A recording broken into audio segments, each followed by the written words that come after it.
स्वयं चकार चण्डताण्डवं तनोतु नः शिवः शिवम् धराधरेन्द्रनन्दिनी विलासबन्धु बन्धुरा स्फुरद्दिगन्त सन्तति प्रमोदमान मानसे कृपाकटाक्षधोरणी निरुद्ध दुर्धरापदि क्वचित् दिगम्बरे मनो विनोदमेतु वस्तुनि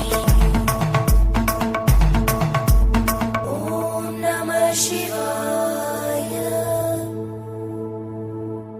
सदा शिवं भजाम्यहं सदा शिवं भजाम्यहम् ॐ नमः शिवाय प्रफुल्लनीलपङ्कज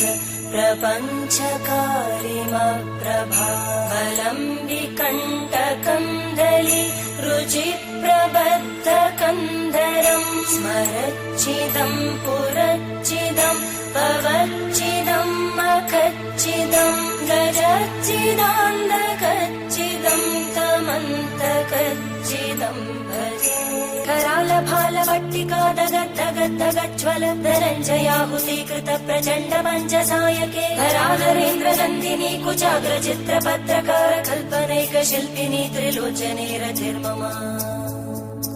नवीनमेघमण्डली निरुद्ध दुर्धरस्फुरद्भूनिशीतिनी तमप्रबन्धबद्धकन्दर निरिम्बनिर्झरीधरस्तनोतु कृत्तिसिन्धुर कलानिधानबन्धुर श्रियं जगद्दुरन्दर इमं हि नित्यमेव मुक्तमुत्तमोत्तमं स्तवं अटत्स्मरन् ध्रुवन्धरो विशुद्धिमेति सन्ततं हरे गुरौ सुभक्तिमाशु याति नान्यथा गतिं विमोहनं हि देहिनां सुशङ्करस्य चिन् विमोहनं हि देहिनां सुशङ्करस्य चिन्